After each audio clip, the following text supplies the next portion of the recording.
I am excited about our guest today. I'm going to read you her bio, and then we're going to bring her on screen here. So, Tami Latrell is a music platinum Grammy nominated songwriter who's written for artists such as Whitney Houston, Monica, Keisha Cole, SWV, Rotimi, I think I said that right, and country duo Love and Theft, to name a few. She first inked her first publishing deal with EMI Publishing in 2002. Not that we're counting years, but that's 20 years ago. Under under the leadership of music publishing chairman and CEO John Platt, who's a legend in the industry, by the way. Tammy is now an established veteran writer under Sony Music Publishing. After nearly 20 years in the business as a creative, Tammy retired from songwriting in 2018 to fulfill a bigger purpose, serving the music community.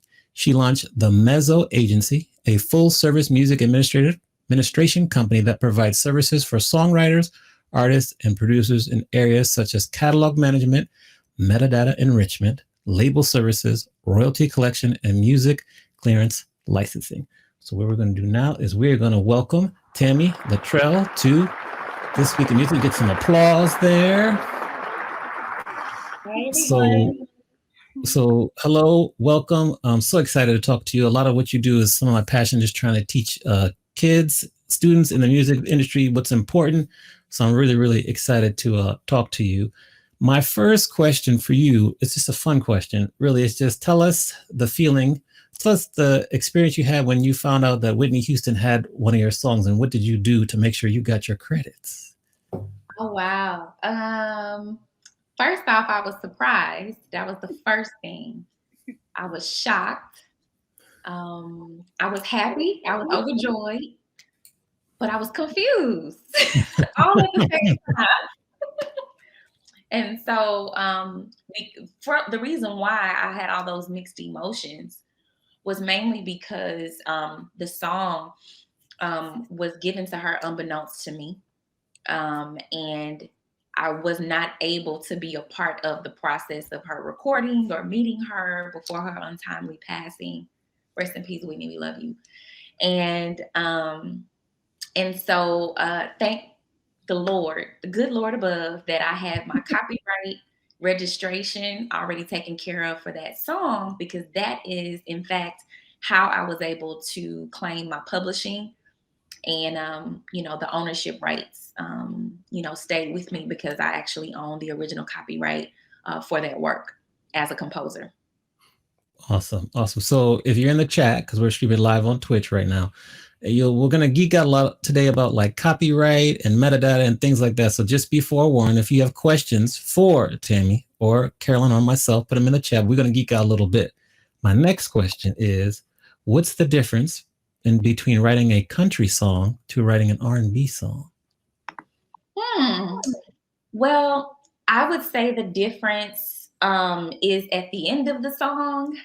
Instead of us splitting things 50-50, where 50% goes to the producer and the other 50 goes to the lyricist. That's how we do it in R&B. But in country, it is split evenly amongst everyone who was in the room, whether you are a Yeah. singer, songwriter, whether you are a songwriter or a producer. So if you were a part of that whole process, and maybe it's three writers and it's one producer, they're gonna split that 100% evenly amongst everyone. So you'll walk Oh, away, everybody will walk away in that case with 25% each. that's interesting. I didn't realize that. Okay.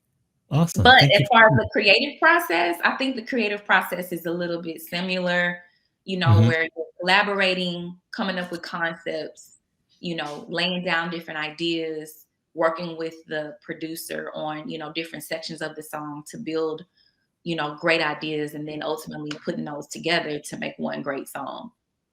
Okay.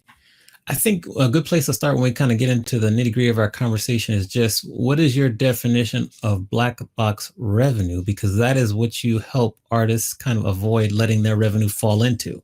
So maybe give us a little background. What's your definition of black box revenue so people in the chat understand?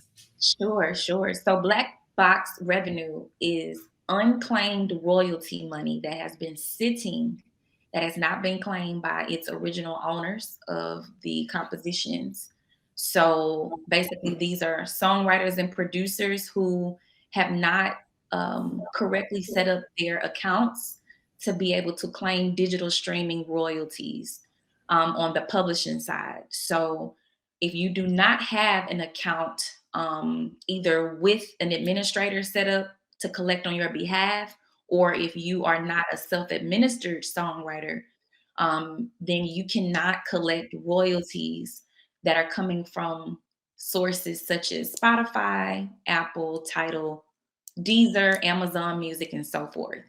You actually have to have your business set up properly to be able to collect those royalties. If they do not get claimed, they go to a black box and they sit there for 4 years until they are claimed. If they are not claimed within that 4 year period, then that money bubbles up and goes back to the major publishers who have absolutely nothing to do with your song. They're just taking the money because that's what the law or the bill that was passed allowed them to do.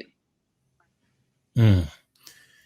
Okay. So I'll now let Carolyn, because it looks like you got another follow-up question to ask, but Carolyn, you can continue. But that's a lot. But that means that there's sometimes where these labels, and we're pro artists, not anti-label, but these labels are able to have a revenue stream where they had nothing to do with the music. Would that be accurate?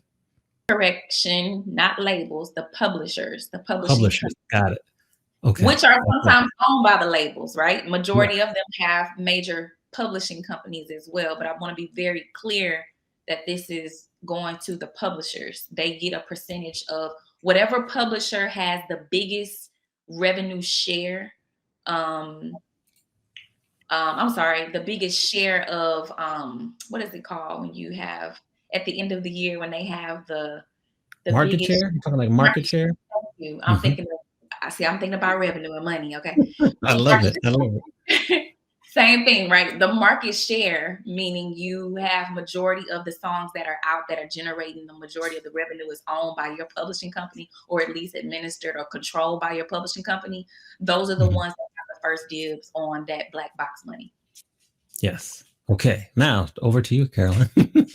I just wanted to talk about the perfect client for you. So we all know that we need this help, right? If you're a creative, you know that you need to have your business straight, and Mhm. it may be a certain number of songs that you released or a certain level in your career where you feel like, okay, now I need an administrator.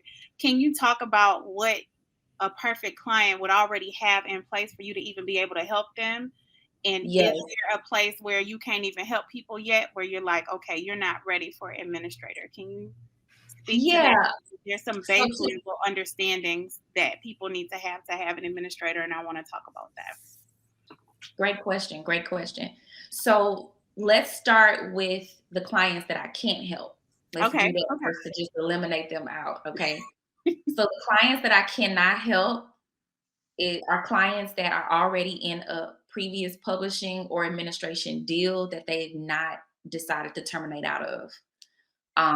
If you are with a company such as Song Trust, or you have an admin deal with some other company that you know that you're signed to, or if you're with CD Baby, TuneCore, um, any of these companies that are like distributors, but all of a sudden wanted to start becoming publishing companies too to take even more money, like I won't be able to help you until you get out of that deal. And usually I tell my clients that if you desire to move over to Mezzo for us to help you collect your publishing, you need to get released from that agreement. So you can always, send a termination agreement in, a termination letter to that company, and then request a letter of relinquishment.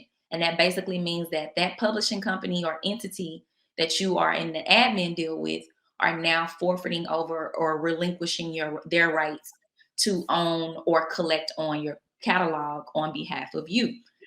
Now, there are other clients where they are very new to the business and they've also just released their first project, maybe don't have a marketing budget, and maybe there is not maybe the song has done well in certain areas, but there's not enough views and streams to generate a royalty. Now we know with streaming, right? It literally takes about 1,200 streams for it to be considered one download. Okay. Mm. So I tell clients that if you are not streaming upwards of, at least 20K and up a month, you know, you're not ready for admin yet. If you are not doing, by the time you come to me, if I'm not seeing at least a few of your songs in like hundreds, thousands of views, you know, and you have consistent views going every month, like I was saying, between that 20, maybe 20 to 40,000, it's not really much for us to go out there and claim. So you're not ready for an admin deal yet. Otherwise, you're just signed to Mezzo, but we probably can help you on like licensing opportunities if they were to come, but it's not a guarantee, right? People like to have guarantees and for sures. And licensing and sync, we already know, whole nother world, requires a lot more time and effort. And so we always want songs that are ready to go and or that are already having momentum, going. That doesn't mean that can't change, but those are usually the clients that we're usually shifting over to more music admin, making sure that they have their business set up because they're not quite ready for royalty collection. We have to have something to collect in order to be your administrator. And my last point on that is that a lot of times independent artists don't really understand that in order for you to be able to make money and to hire an administrator or even to get a deal, there needs to be some type of engagement going on with your work, your records, your work. So if you're not putting marketing behind your project and no one really knows about your project, they just know that you have a song out because maybe you promoted it on your Instagram 1 or 2 times. There's really no reason for you to do an admin deal when you still have marketing that needs to be done to promote the record or the So record. I got a follow-up question to that. Also, shout out, I am DJ Drake's in the chat. Good to see you, sir. Charmaine the Villain is here. Miss Fran Boogie. So Misty Chrissy mentioned something, and I want to ask your opinion on this. We know that, okay, Ashanti, excuse me, she's re-recording her album so she can get more of her royalties. Can you kind of explain the pros and cons of re-recording? Like Taylor Swift was probably one of the first people that was popular to do it. What are the benefits of that, and how does that get you more royalties? Yes, as soon as I finish my point with Carolyn, I want to make Okay. sure. I want to make sure for those who are inquiring about a pub deal or admin deal that they understand what it takes, what we need and what we don't need.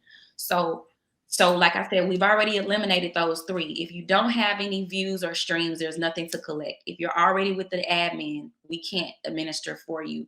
And if you haven't really put any marketing behind your records, 9 times out of 10, there's nothing out there because no one knows about the record. The people that we can help, however, are those who are not signed with an administrator. They literally have views out there upwards of 100,000 and above, maybe even in the millions, and they have no publishing set up at all. Or if they have only been collected from BMI or ASCAP, but they don't necessarily collect from anywhere else. And there's tons of royalty pay sources out there, but you have to have an administrator to be able to get access to that money. So that's very, very important to make sure that songwriters and producers who do have those views. It doesn't necessarily mean it has to be on your account. You could have the one song that you wrote or produced that did great numbers and it's in the multi-millions, but it's on another artist's account who actually you got the placement on. We still can go after that money. Okay. So that's the type of clients that we need, is someone who has active placements, active engagement, definitely a lot of views out there, streams out there. They may already be collecting from BMI, but have no clue about all of the different Spotify, Apple, Tidal. They haven't collected from any of those. YouTube, they could have streamers on YouTube that are very big and have not collected from that as well. Does that answer the question? Carolyn? Yes, very much so. I wanted to make it clear for people who generally just need basically to learn how to manage their own catalog so that they can get to a level where they are ready for an admin, but also an admin can help them. What my thoughts are is that a lot of people don't get to the level that they need an admin because they don't do the basic work of what you spoke about, but also keeping track of all of your songs just literally in an Excel and having everybody's songwriting information and their contact information. These very basic things mean nothing until things start to pop up. And then an admin can't even help you because you didn't have your basic information together. So that will completely stall us onboarding a client if we sign them, but we're still chasing and waiting for them to provide us with writer and producer info. Like, I've literally had some people sign for months and we can't even do anything as far as collection because we don't have all the split information from the writers and producers, the IPI numbers, the PROs, and so forth. So did y'all hear that? This is the basic keep track of my own stuff kit, right? Register your songs with ASCAP and BMI. Keep all your songs all in one place. Keep everyone's contact information. And Tami has a whole download thing, split sheets. Make sure you keep your split sheets for every song that you have. Get them signed. The smart thing would be to sign them before you go in the studio so nobody has any questions, right? It's interesting that Tami shared that in country is already known. If you were in the room, it's going to be split evenly. So no one has any issues with, well, but I said the second word in the chorus, and that's the most important part because we draw that word out. That's not what we do.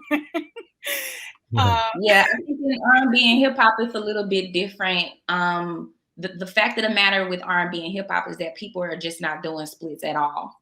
I am, literally trying to campaign for songwriters and producers to understand, like, in this day and age, especially where there's 15 writers on one song, when the album credits come out, they really need to take this serious and do splits as soon as the song is done. Before everybody leaves the studio, the splits need to be done. And don't get me wrong, we know that the splits will change throughout time because there may be one songwriter or producer that may add something or take something away, or whoever is over the project, over the song. But you can't really measure in R&B and hip hop before the song is done. You have to measure afterwards. You have to look at it and say, okay, what did you write? Did you write the verse? Did you write the hook? Did you write the verse and the hook? Did you contribute the music? Did you bring in a collaborative producer, who's working with you on the music? All of that has to be discussed towards, at the end of the session. And while everyone's collaborating in the room, you could kind of start seeing who's contributing what, but there should just be no egos, and there should be honest, truthful, hey, this is what I contributed. This is what you contributed. Usually verses go for about, 15% each or whatever. Hooks usually go between 20 to 25, whatever. It just, you have to sit there and have these tough conversations. Otherwise, don't be in this business, period. Don't be in the business. Now, this is a hypothetical, and I know a lot of us don't want to get into hypotheticals. I think Amani was about to go here too. And this is just my own thing. Do you think there needs to be a cheat sheet, a split cheat sheet, if you will, for people to either agree to prior to, right? So either if no one is in a collaborator agreement, and a collaborator agreement literally is just an agreement to say, hey, if we go in the studio, we're going to split everything that happens evenly, so that split sheets are naturally already agreed upon, because in the collaborator agreement, whoever was in the room has already signed to agree to equal splits, so nobody has to argue, right? But if there's no cheat sheet and there's no collaborator agreement, what do you think would allow this splits issue to be a little more manageable in R&B and hip hop? And this is just hypothetical, and then I let Amani go. Great question. And Amani, I haven't forgotten about your question too. I just want to make sure. I'm sorry, I knew I was adding more on it, but I had to stick it in. So I typically would say for features, anytime someone is coming in to just add a verse, that's 15%. Okay. Mm-hmm. That's just it. It's just one verse, it's 15%. If it's another verse, that's 30%, right? If it's a hook, that's 20%. We give that a little bit more because the hook is usually going around, coming back and forth through the song like more than once. It's gonna be at the beginning, it's gonna be in the middle part, it's gonna probably be at the end. These days we don't even have bridges anymore, so we don't even count a bridge, right? Songs are so short compared to how they used to be. But I would say 15 and 20 is what we usually play around with on the lyrical side. And on the music side, if it's one producer, that producer his contribution is 50% for the music. And then if he brings in a collaborative producer, somebody who's going in with him, maybe someone who does a loop or something like that, I always say, loop guys, give them, 10 to 15% if they're providing a loop and it's like literally playing throughout the entire song and which you've composed on top of, but never leave the loop guys out. And then of course, make sure that if they are using a loop, that it's a cleared loop. So we're not dealing with sample issues later. Mm-hmm. But I would Yes. say 15% on the verses. 15% on the verses, 20% on the hook. And just depending on what is agreed to, you may take a little piece from here, take a little piece from there. Maybe it's more writers and you got to kind of break everything up. But, I'm all down for the lyrical side. If it's 3 of us and we all came with the song together and we've all contributed together, let's just split that 50%, into 3, into 3 different parts and have that at 16.66%, Mm-hmm. So, and then somebody's going to have to figure out who's going to get the 16.67. Come on, girl. But overall, that's what we use is, we usually use a standard 15% per verse, and 20% for hooks. Okay. All right, Ahmad. So, yeah, but and you answered one of them because I was going to say why are verses less than hooks, but you answered that very well. So thank you for that.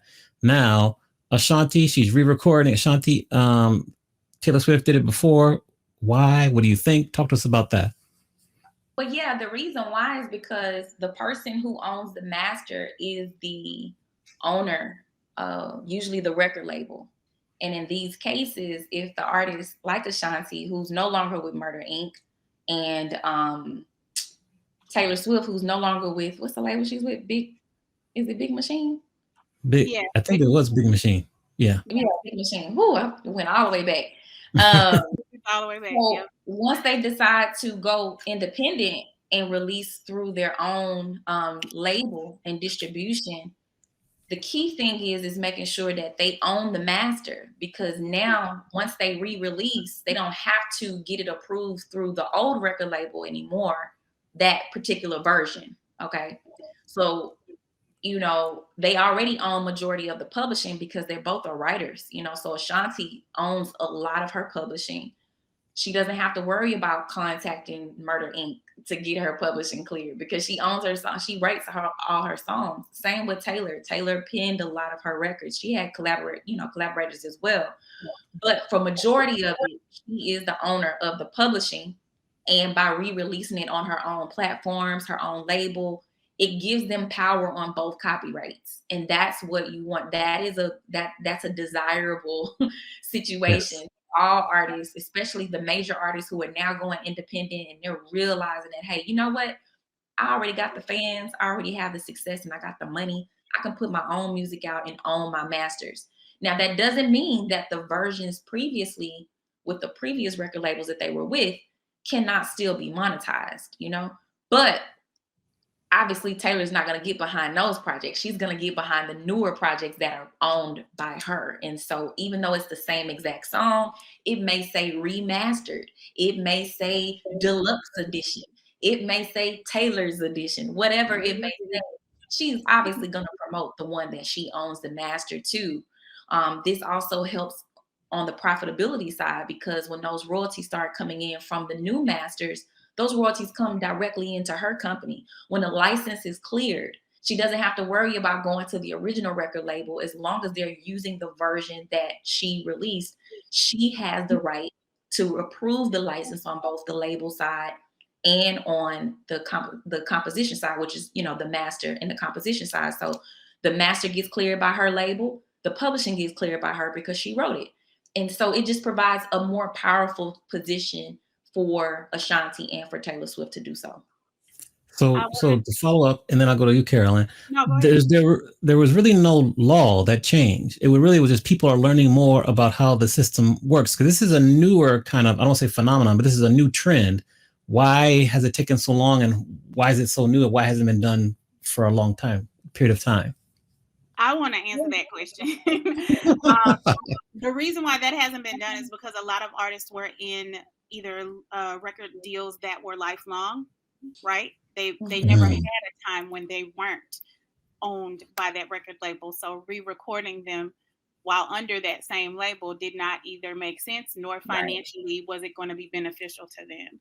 The other thing is you have people who are empowered who are not under management deals or other deals that are under their nose, right? So they're making decisions for their career. Even that used to be something that could not be done. That management literally would make that decision in terms of how or where they record and who they record with. Used to be limited by management, not by the artist. So we have very empowered women, but very empowered artists now who don't sign management deals that basically give the onus to their management to make recording decisions, which we heard Absolutely. about hers recent lawsuit because she Yes. was under a management deal that did have that requirement and she's suing to get out of that. Yeah. Okay. So thank you, Kellen, for answering that. Now we want to kind of progress on to Khalees and this controversy with Beyonce and her album. Yeah. And I know that you've got, I heard you had a great answer as to why maybe she was a little bit incorrect in her strategy and what she chose to do because she probably wasn't knowledgeable enough about the business. Can you maybe speak on that a little bit, please? Correct. And I am very, very, very disappointed and was actually a little bit shocked with how she approached it. As long as she's been in the industry, um, at the end of the day, you have to be careful. You cannot be reckless with how you deliver information when you feel like you have been infringed or violated in any kind of way, in this business. You just have to, follow protocol. And that means hiring an attorney or getting your team together to make sure that your paperwork and everything is taken care of before you just start making all these claims online. So my issue with Khalees is not necessarily what she was saying. Okay. It was how and then who she accused. So when she came out, she was aggressive. She was angry. You could tell she had been pissed off after she found out about the news, why everybody was excited for her, because obviously Beyonce did put her name in the initial credits. Khalees accused Beyonce of theft, of thievery, quote unquote, and basically was saying that the song was coming out unbeknownst to her, without her knowledge.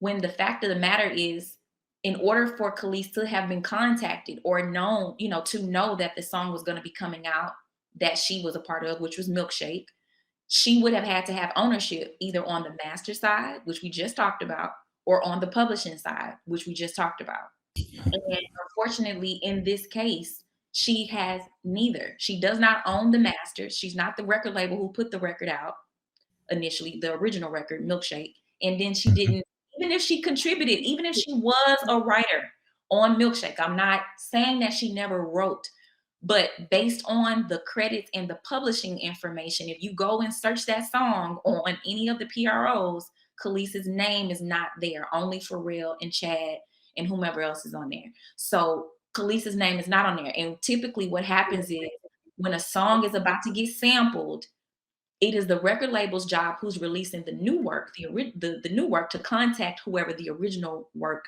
owners are. So if they're the songwriters and producers of that original work, the record label is supposed to then reach out to them and get that cleared, and then also reach out to the label who actually released the record if the actual sample was used, and get permission by them as well. Okay. So that is the reason why she was not notified, because she doesn't have any ownership. Okay. It's not uncommon for that to happen. That happens a lot where artists are like, oh, I didn't know such and such used my song that I sung on, because they are the performer, but they are not the owner of the copyright on the master side, nor are they an owner of the copyright on the composition side. And I just want to add to what she's saying. There's levels to notification as well.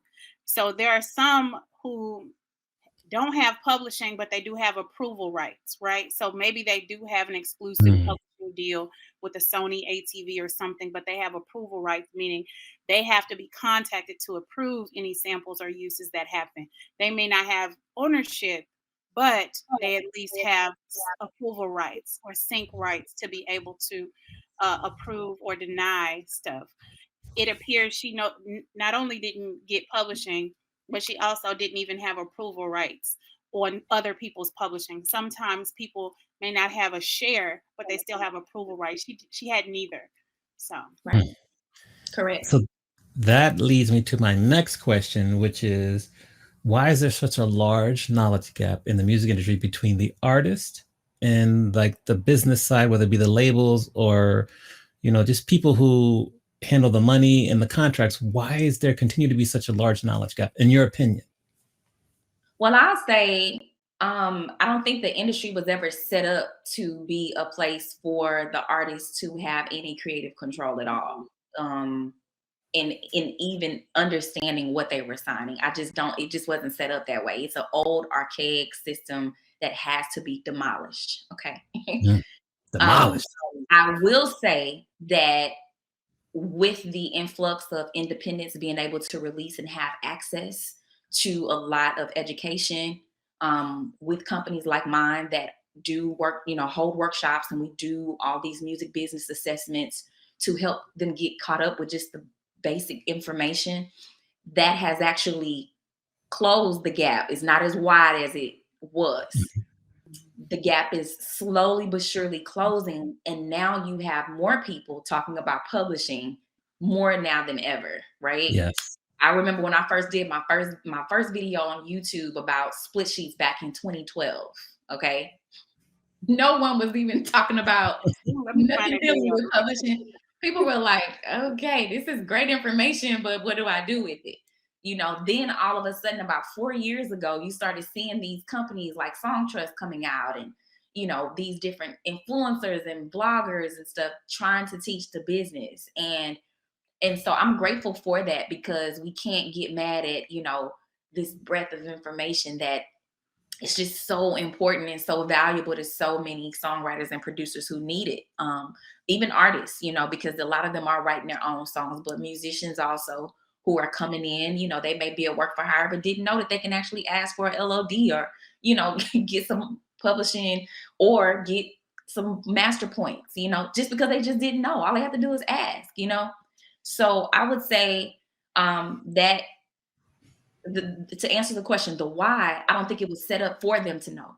But the thing is, that gap is slowly but surely closing in. And platforms like this also is a part of, helping to close that gap, to bring the songwriters and producers and the music creators and artists, bring them closer to, being at one with their records, so that they know that, okay, I am about to go into this deal, but I learned on the Imani experience. I learned on Tami Latrell's, company's website, or I learned on a video that I watched, that I need to also have this, and that in place in order for me to, look at this deal a certain way to determine whether or not it's a good deal for me. Just the fact that we have clients ourselves, as well as music creators all over the world now having this awakening is huge for the music community, and I'm just so grateful to be a part of it. Yes. So shout out to you, Jewel. I see you in the chat. Shiro Squad, hello. You mentioned the world. So Tami, Carolyn, did you have a follow-up question? Because you mentioned the world, and I want to ask about that. But go ahead first, Carolyn, because I got all these questions coming out my mind. But go ahead, Carolyn. First, I want to make sure you were able to share Tami Latrell's YouTube channel. Okay, yeah. I will share that in the chat.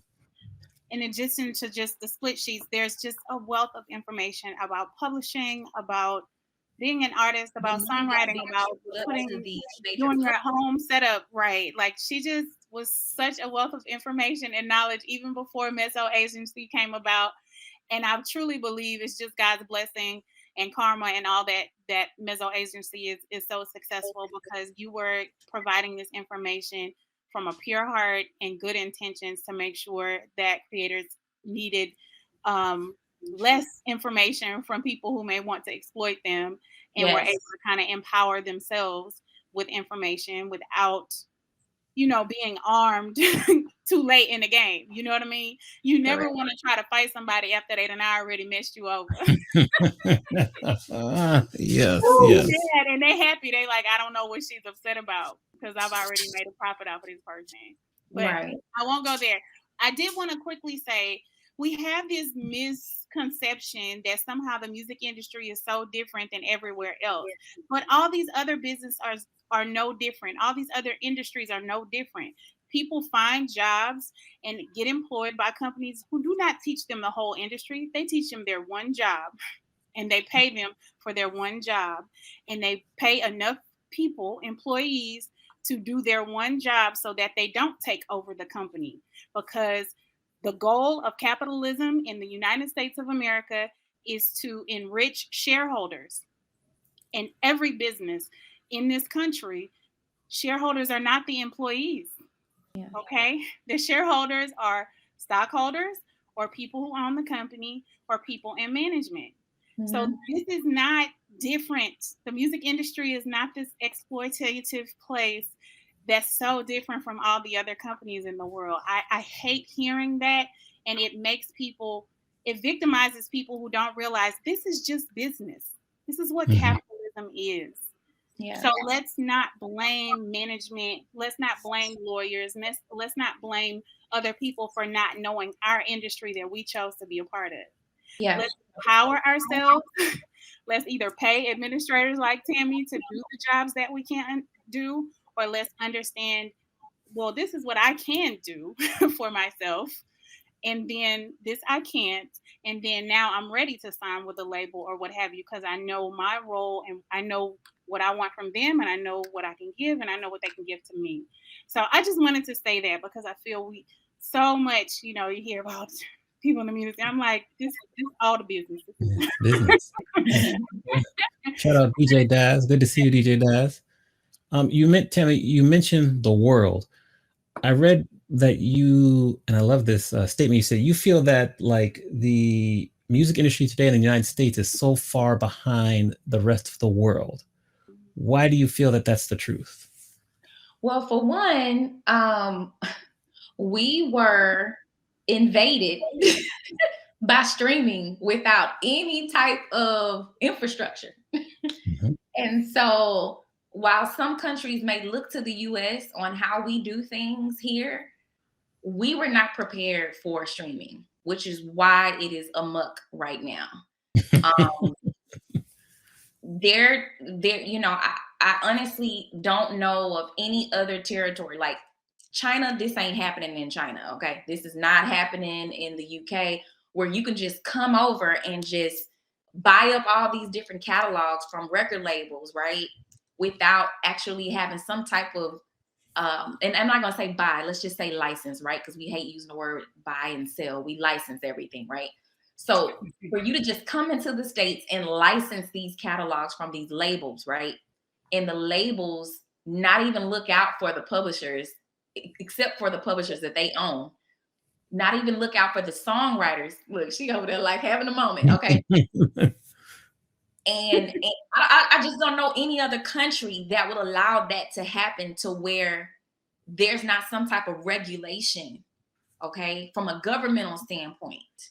Why is it that streaming came over here so early, yet the Music Modernization Act did not pass to 2018 when Kanye met with Trump? It makes absolutely no sense how record labels were making all this money from streaming, but the songwriters and producers had no way of collecting their own dollars on the publishing side because there was no infrastructure. I just don't know of any other country that will allow that to happen. So that's what I mean when I say we are behind, meaning we are so slow to really think about the entire music community. And it affected us heavily. The record label started collapsing and closing and having to merge. That's why we got the big three now. Same with the publishers. Now you have independent music publishers having to, scramble to fight and get money that some of they can't even recover, because like I said, it's only for 4 years. You can only go back 4 years on streaming. So it just really put us in we were really behind and are now trying to play catch up. But had there been an infrastructure that came in, or had already been established, knowing that this was coming, I just really feel like the industry as a whole would be in a totally different situation. We would be in a totally different economic situation, because we know how powerful music is. We know music is healing. We know that it's inspiring. We know that it evokes emotion and change. We know how powerful music is, but unfortunately, the um, the stockholders, Mhm. the ownership that they have is what they're driven by. It's just driven by ownership and control, and not necessarily the impact of longevity, right? The impact of longevity is what keeps good music creators continuously making great music. But if we Yes. continue to do the things that we have done and allowed for our country to have been invaded this way without holding any of these streaming companies accountable, then what does that do? That affects the music creators that make these great records. If they're not getting paid, what do you think they're going to do? They're going to stop creating. They're going to go and find a job that's going to pay them so that they can support themselves and their families. And they're not going to think about being in the studio because they remember what happened last time to the royalties that they were Right. supposed to, they weren't unfortunately able to collect. Hmm. Now, when you meet new musicians, new creators in the space, what's like two or three things they should look to learn right away? Like, what is really like something, the most important things for them to learn right away? Songbird, thank you for the sub. Happy 26 months. I can't believe that. 26 months. Appreciate that. At tier 2, also, thank you very much. Okay, so like, what are like the hot things to learn if you're a new musician, new creator who probably are in the audience listening to this? Sure. So, I mean, I would say the top three things that they'll learn from us is, for one, understanding that there's two sides of a song, two copyrights to a song. Um, Once you have that, you, to me, have everything, because you'll be able to understand what sides of the money you'll be collecting from, either, the publishing side or the label side or both. Also understanding the different types of royalties that are out there to be collected, because a lot of people think, oh, I got my BMI, I'm good, I'm collecting everything, and I'm looking at them like, honey, no. Another thing that we talk about is just understanding split shares, like we mentioned earlier. Mhm. Understanding you are in the studio, how are you documenting your work, and is everyone being attributed for their contribution? And so those are the top three things, copyrights, understanding royalties, the different types of royalties that are out there, and of course, understanding your share percentages of ownership. Excellent. Excellent. I'm big into reading. I'm curious if you have any books particular to the music industry or anything in general that you love to recommend that people read if they want to get either further educated about the industry. What kind of books or autobiographies come to mind? I would say from a creative standpoint, and while I'm saying this one, let me pull up the one that I want to recommend. My first book that I think everyone needs to read, especially if you're an urban entertainment songwriter, producer, I think everyone should read a copy of L.A. Reid's book, Sing to Me. Not sure if y'all have heard about that book, but I'm a huge fan of L.A. Reid. Oh, you got it. Yeah. Got it right here. Keep going though. Great book, great book. I just One thing finished it I a couple love, weeks ago. one Oh, thing that's crazy. Awesome. Yeah, I got it as soon as it came out. One thing that I love about the book was that he really took you in the mindset of what the creativity was like with he and Babyface, right? And how they were working Mhm. and collaborating from a creative standpoint. And then he talked about how well his ear was, how he had a well-trained ear, and how these certain songs came about, like, how he wrote every little step, about Mhm. Pebble, and it ended up being Bobby Brown's biggest hit, right? But then Yes. he also Yes. shared a lot of stories about the industry, from, stories about Whitney to, stories about, you know, um, his relationships, marriages, and all that type of stuff. So it was Yeah. more personable, but it also was, still a little bit of, celebrity into it, a little gossip, right? Everyone Yes. loves a Yes. little bit of dirt, right? He did it in such a way that it was very classic, but then he also started pivoting into business, and expressed all of the different gripes and and concerns that he had about becoming an executive and what that would look like from his peers because he was no longer going to just be focused on being a songwriter anymore. So there was a lot of criticism and stuff. And then having to compete in that lane now as an executive, compared to, being the Black producer, Black songwriter. Now you are a Black executive amongst a lot of people who are executives also that are not Black. So Right. I just felt like he did it was a well-crafted job on,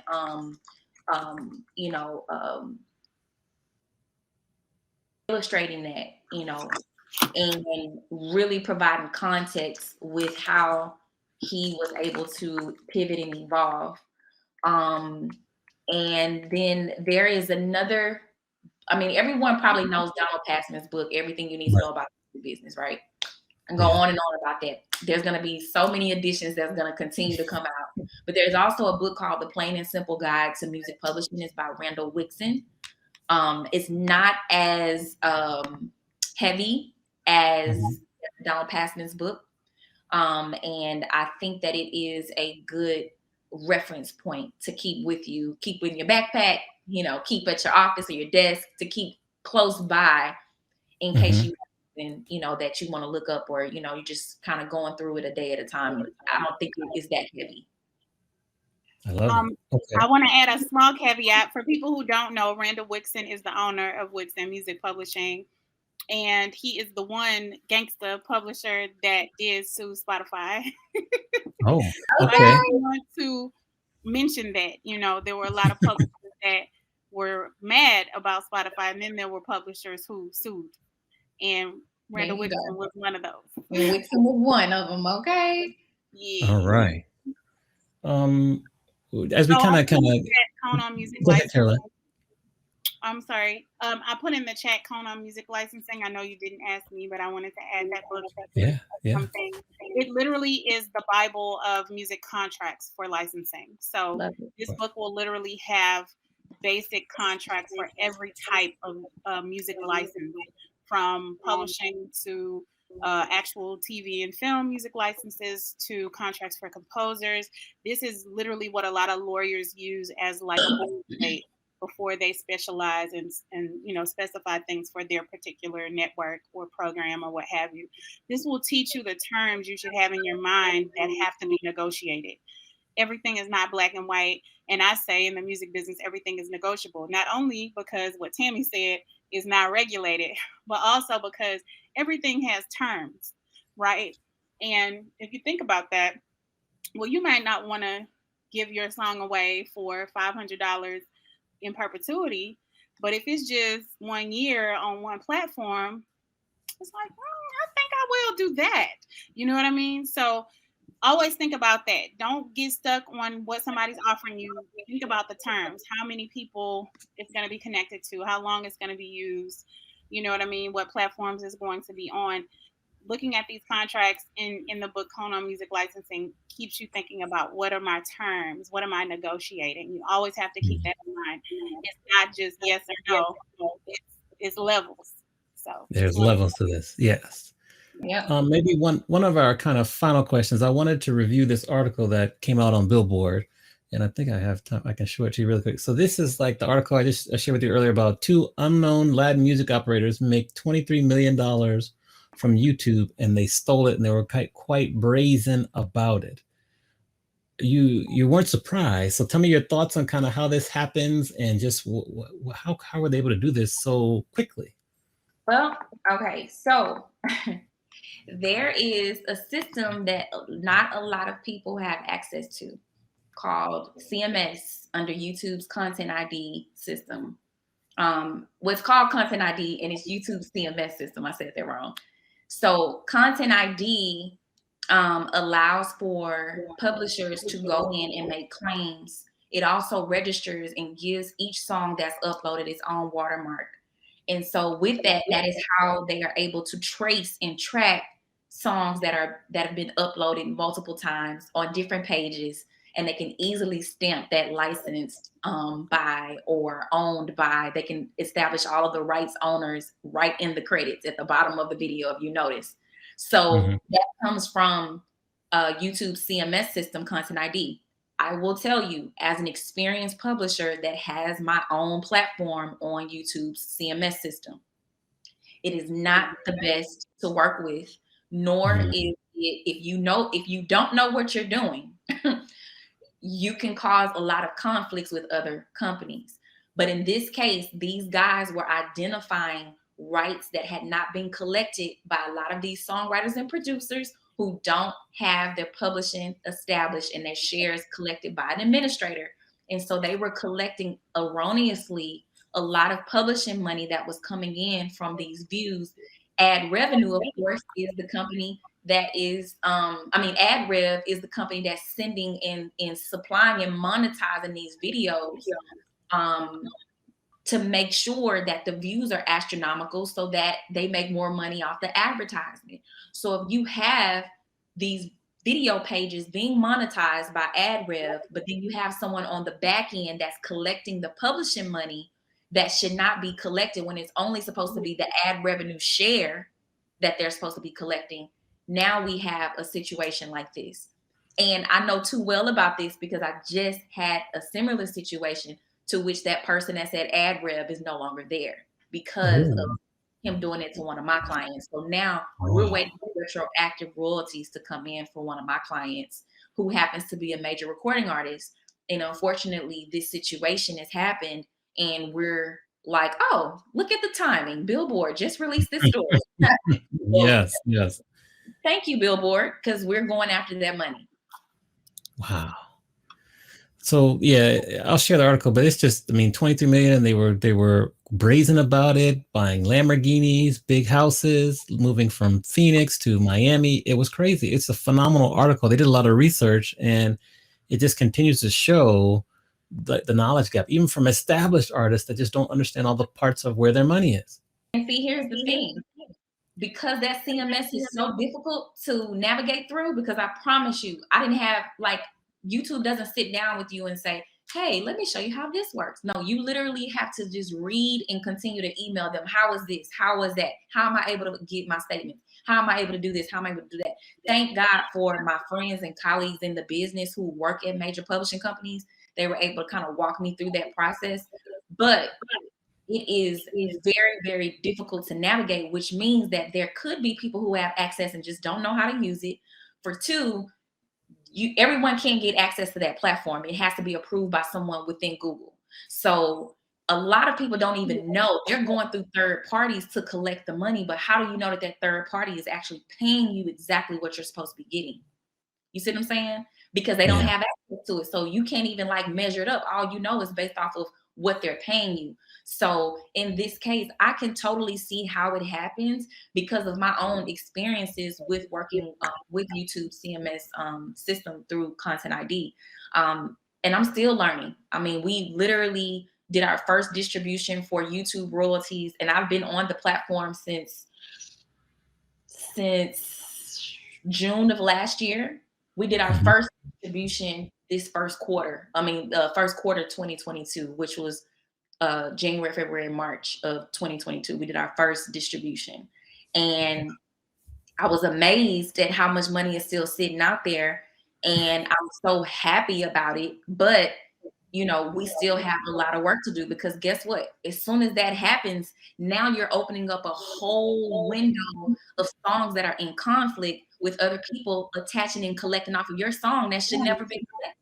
Like I found major publishers still collecting off of one of my major recording artist songs. He's been out of his deal since 2020. And he's no longer in retention. So that means that there is no retention period where they can still collect. He's been out of retention. And this publishing company, which shall remain nameless, they are still collecting. And so we've had to have, attorneys get involved and follow up with them on this revenue because they shouldn't have been collecting it. Interesting. They don't like me. Okay. They don't like me. I'm coming I'll throw over to Keller for your final question. I'll ask one final one because we appreciate your time. And this has been like a masterclass. I'm in heaven. So I appreciate the knowledge and expertise and how you've been sharing. So go ahead. I agree, Shiro Squad. She says, Jesus Christ, Mary, Joseph. Yes. Carolyn, over to you for a final question. what do you suggest artists who are older? This is a completely different question. I don't think I've ever asked you this personally or professionally, but artists who are older who are trying to reclaim either a deceased parent's recording things, or they know a uncle played on somebody's really major recording, or whatever. What is something that you want to say to those people? That may not be the audience of who's listening on Twitch, but I just want to broach that topic as something that I have been experiencing. Yeah. Is these older, I clear a lot of really old songs, and talking to some of these men and women, but mostly men, who are just older and don't have the savvy, and they really have been taken advantage of, and it's really sad. So I just want to speak to that. I know you deal with an estate at the mental agency, but what's that process like? Just because it's an interesting one that a lot of people don't think about. We always talk about the young artists and helping the young people, but what about those people who, yeah, you get it. Very, very great question, Carolyn. I actually manage 2 estates now. Um, it's already a very sensitive situation, right? They're dealing with a loved one that's no longer here, but that has rights of ownership that need to be correctly moved over to the family. The first thing I would say is the paperwork, as far as the estate, needs to be established. If for whatever reason it wasn't established, it needs to get established in order for us to be able to act as the administrator of that estate. You can easily do that by going to the probate office in that local county. Mhm.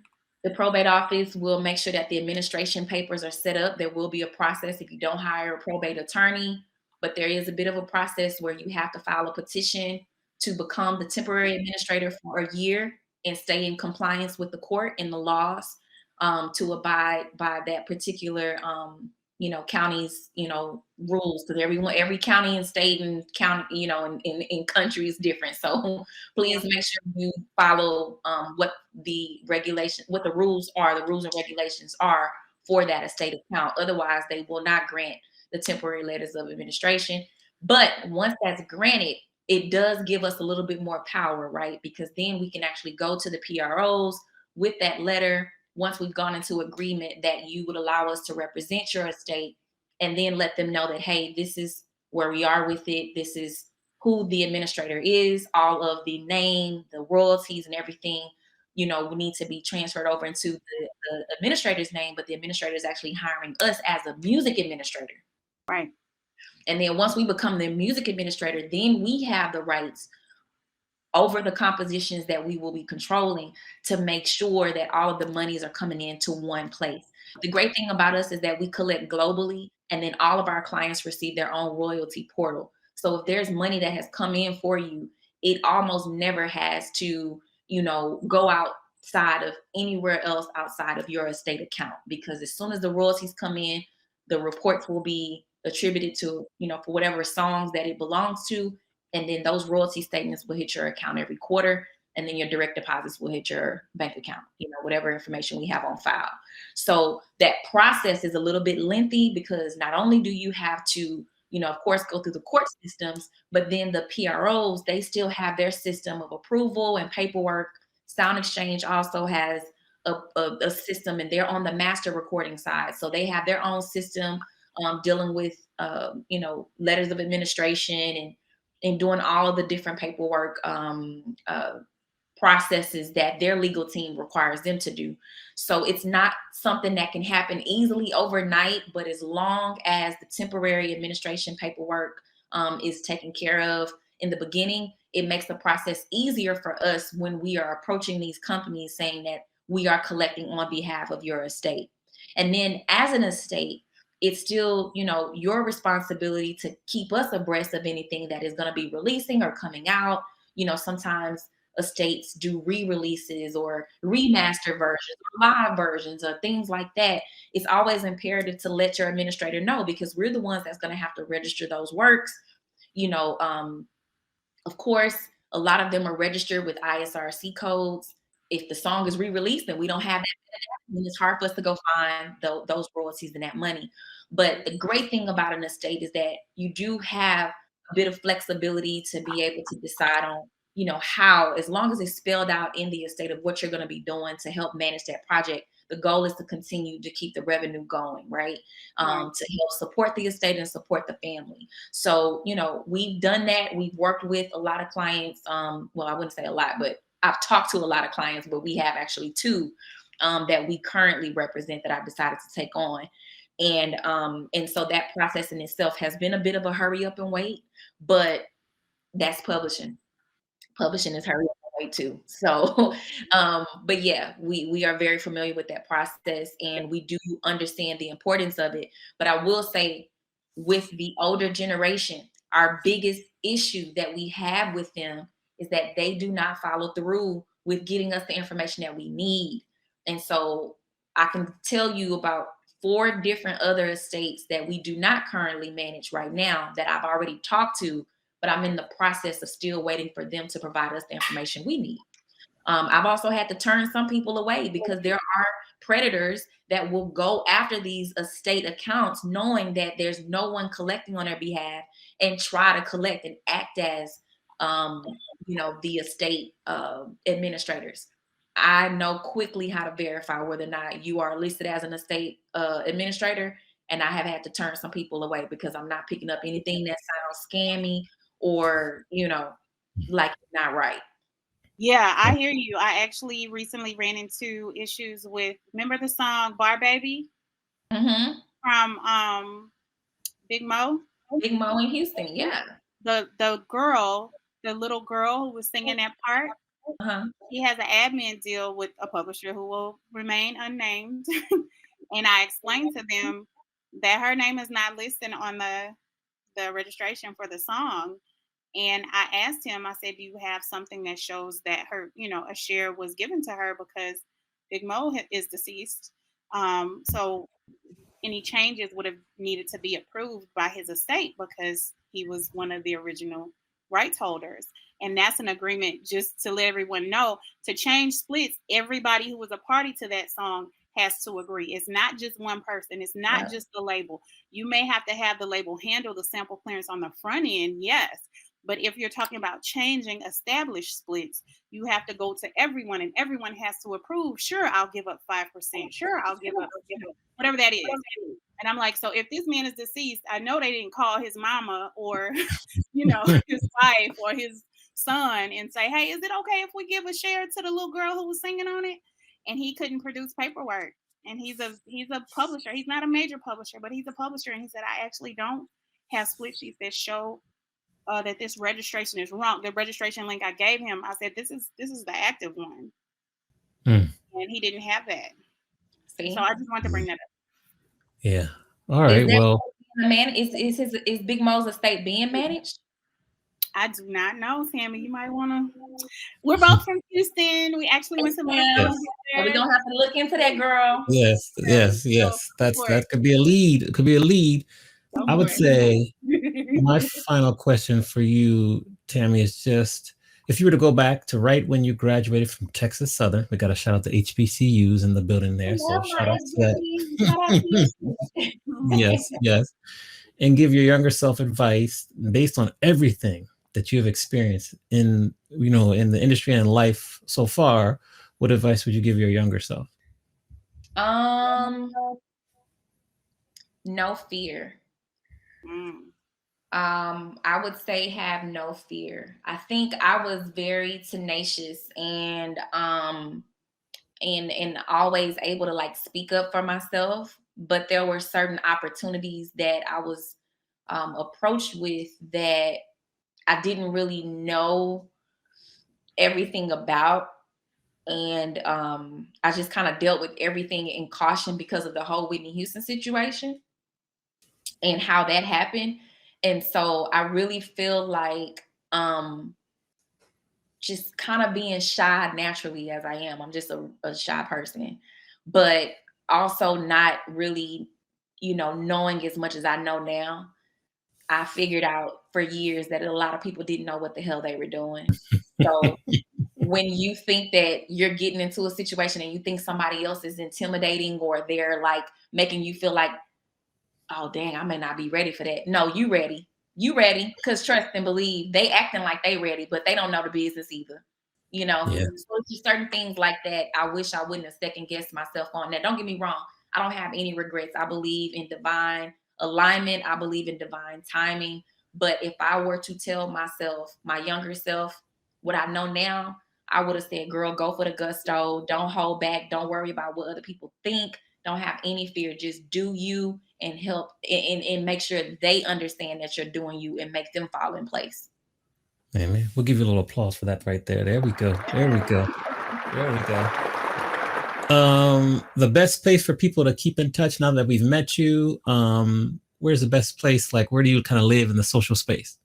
Okay, so look, I live on Instagram just because a lot of my following that I built there is there. However, Twitter is, oh my God, so entertaining and is my best friend at times. Like, I love my Twitter feed. I love my Twitter feed because I can get straight to the point with what it is that I'm looking for. There's always direct news and great conversations, and I'm really fun and animated. I love the little gifs and stuff, so I'm always using those when I'm describing what's going on.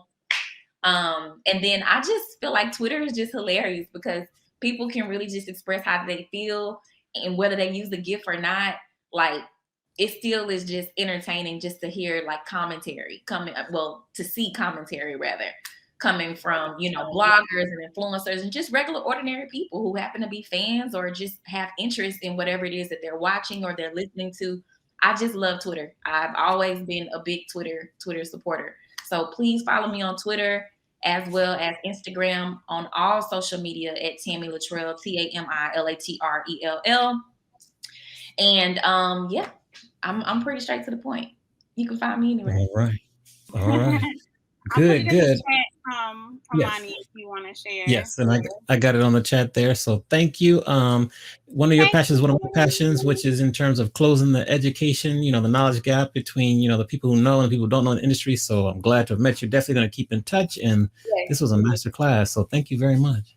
Also, I have one more thing to say. If you are a songwriter, producer, music creator in general, and you just need to know basics about the music business, our company, the Mezzo Agency, is offering free music business assessments to anyone in the entire world. Okay.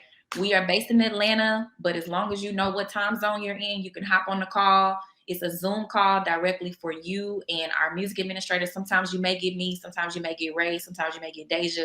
Just depends on who's on the calls. But basically, all you have to do is log on to mezzoagency.com/contact. Sign up. There's a calendar there. Book the available time. And, from there, you'll have someone that can kind of go over with you, assess where you are in the business, what you have and what you don't have, and what you need to set up. And we'll make our suggestions from there. Awesome. I dropped those links in the chat. Thank you very much. And we'll be in touch. Awesome. Thank you for having me, Amani. Of course. You're welcome. Nice to meet you.